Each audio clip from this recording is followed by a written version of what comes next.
शारदा विद्या मंदिर Halol online education में मैं गोहिल नरेंद्र सिंह आप सभी छात्रों का हार्दिक स्वागत करता हूं। कक्षा 7 हिंदी विषय के अंतर्गत आज हम कविता एक बेटी का अभ्यास करेंगे। बेटी क्या है? पढ़ना, लिखना, तरक्की करना एवं दुनिया में उजियारा फैलाने में नारी कभी पीछे नहीं रही। खुद स्वाभिमान में जीकर स्वनिर्भर बन सकती है। वह सम्मान की जो अधिकारी है वो बेटी है। समाज व राष्ट्र को उन्नति में नारी महत्वपूर्ण योगदान दे सकती है। समाज का हो, राष्ट्र का हो, जो विकास होगा, उन्नति होगी तो उसमें नारी की भागीदारी अवश्य होगी और उसके बिना यह उन्नति संभव ही नहीं है। इस कविता में एक बालिका की आशा एवं भावनाओं की अभिव्यक्ति द्वारा उसके आत्मविश्वास को व्यक्त किया गया है। हमने पिछली बार देखा था बेटी जो कविता है उसका गान आपने किया था और आपने कंठस्थ भी किया होगा। तो आज हम देखेंगे कि जो बेटी जो हैं उसकी कौन सी आशाएं हैं, उनकी भावनाएं कैसी है, यह यहाँ पर हमें देखना है। तो बेटी हूँ मैं बेटी, मैं तारा बनूंगी, सहारा बनूंगी। तो बेटी कहती है कि मैं बेटी हूँ। यहाँ एक बेटी अपनी बात करते हुए कहती है कि मैं बेटी हूँ, मैं एक दिन आकाश में चमकने वाले तारे के समान चमकूंगी। यानी कि मैं अपना विकास करूंगी, पढ़ाई लिखाई कर विकसित होकर दुनिया में लोगों का सहारा बनूंगी। सहारा कैसे बना जा सकता है? ऐसे बोलने से नहीं, लेकिन अच्छी पढ़ाई करके तो वो दुनिया का यानी कि दूसरों का सहारा बनेंगी, उन्हें आश्रय देंगी। तो ये बेटी की एक भावना है, उसकी यह चाह है। गगन पे चमके चंदा, मैं धरती पे चमकूंगी, धरती पर चमकूंगी, मैं उजियारा करूंगी। बेटी हूँ मैं बेटी हूँ। तो बेटी जो कहती है कि जिस प्रकार गगन में चमककर चंदा पृथ्वी को रोशनी देता है, उसी प्रकार मैं भी धरती पर चमकूंगी। अर्थात मेरी उन्नति और यश से धरती पर उजाला फैलाऊंगी। जिस तरह आकाश में चांद चमकता है उसी तरह मैं यानी कि बेटी धरती पर चमकना चाहती है, चारों ओर अपना प्रकाश फैलाना चाहती है। प्रकाश यानी पढ़ाई लिखाई करके वह लोगों की मदद करना चाहती है, चारों ओर यश फैलाना चाहती है। तो बेटी का यह स्वप्न है। पढ़ूंगी, लिखूंगी, मैं मेहनत करूंगी, अपने पांव चलकर मैं दुनिया को देखूंगी, मैं दुनिया को समझूंगी। बेटी हूँ मैं बेटी हूँ। तो बेटी कहती है कि मैं पढ़ूंगी और लिखूंगी, खूब मेहनत करके आगे बढ़ूंगी। मैं सारी दुनिया को देखकर उसके व्यवहार को समझने का प्रयत्न करूंगी, मैं दुनिया को अच्छी तरह से जानूंगी। तो बेटी कहती है कि मैं पढ़ाई करूंगी, अच्छी तरह से मेहनत आगे बढ़ूंगी, मैं आत्मनिर्भर बनूंगी। आत्मनिर्भर बनने की बात बेटी करती है। पढ़ लिख कर वह दुनिया का जो व्यवहार है उसे देखना चाहती है, उसे समझना चाहती है। तो दुनिया का व्यवहार कैसा है वह देखना है और उसे समझना भी है।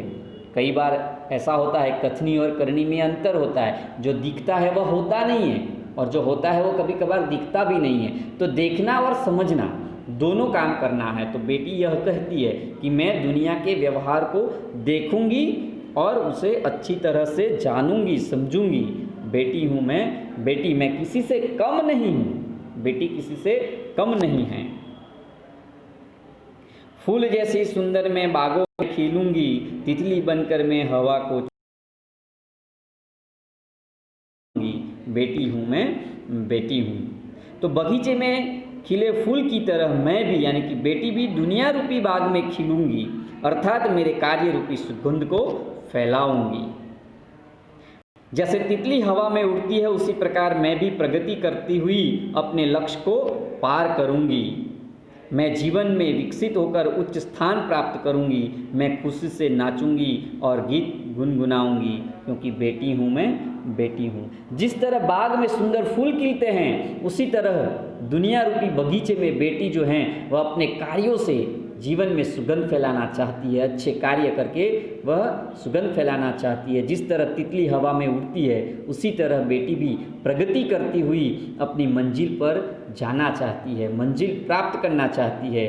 और मंजिल पर पहुंचकर मेरा दिल यानी कि बेटी का दिल नाच उठेगा। स्वाभाविक रूप से कोई लक्ष्य प्राप्त करने की चाह हो और जो लक्ष्य यानी कि मंजिल हमें मिल जाती है तो हम दिल खोलकर नाचते हैं और गाते हैं। तो बेटी भी कहती है कि मैं अपने मंजिल पर पहुंचकर बहुत नाचूंगी, गाऊंगी और बहुत मज़ा करूंगी, क्योंकि बेटी हूँ मैं, किसी से कम नहीं हूँ। तो बेटी इस प्रकार से कहती है कि बेटी अपना खुद का विकास करना चाहती है और दूसरों का सहारा बनना चाहती है, दूसरों को आश्रय देना चाहती है। यह उनकी तमन्नाएं हैं कि बेटी तारा बनना चाहती है, वह धरती पर चांद की तरह चमकना चाहती है, उसकी जो दुनिया है उसे देखना चाहती है, दुनिया रूपी बाग में खिलने वाले फूल बनने की उनकी चाह है। वह पढ़ लिख कर बहुत मेहनत करके अपने पैरों पर खड़ा रहना चाहती है और दुनिया को देखना चाहती है, समझना चाहती है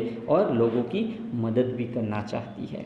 तो इस प्रकार ये बड़े होकर बेटी की जो तमन्नाएं है वह यहाँ पर दी गई है। तो हमारे देश में लड़कियों के विकास पर कम ध्यान दिया जाता था, अब समय बदल गया है। लड़कियां चाहती है कि उन्हें आगे बढ़ने के लिए अवसर दिए जाए, वे पढ़ लिख कर योग्य और आत्मनिर्भर बनना चाहती है, वे समाज और देश के विकास में हाथ बटाना चाहती है। ज्ञान की बातें हो, विज्ञान की बातें हो, कला की बात हो, रमत की बात हो, सभी जगह पर खेलों में कोई भी ऐसी फील्ड नहीं है, कोई भी ऐसा विषय अछूता नहीं है जहाँ पर बेटी ने अपना झंडा न गाड़ा हो।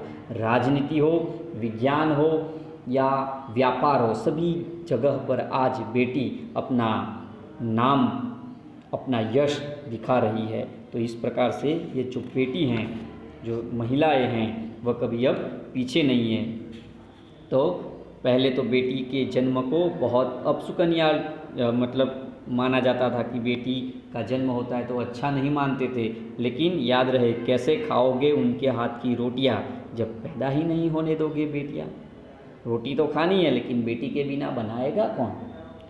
तो इस प्रकार से इस कविता में कवि ने हमें यह बताने का प्रयत्न किया है कि बेटी की क्या भावनाएं हैं, क्या तमन्नाएं हैं, वह क्या करना चाहती है।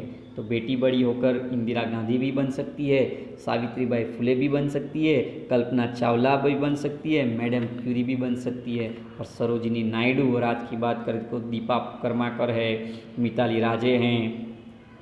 ऐसे कई क्षेत्र में बेटियों ने अपना नाम कमाया है। तो इस प्रकार इस कविता के माध्यम से हमें यह देखने को मिला है कि बेटी की भावनाएं कैसी है। तो इस प्रकार इस कविता का भावार्थ हमने देखा, उसके स्वाध्याय और अभ्यास के प्रश्न आपको लिखने हैं, और फिर दूसरे वीडियो में हम इसके भाषा सज्जता के बारे में भी अभ्यास करेंगे, जिसमें विशेषण के प्रकारों की चर्चा हमें करनी है। तब तक इस वीडियो को देखिए, इस कविता को समझने का प्रयत्न करिए और प्रश्नोत्तर भी लिखिए।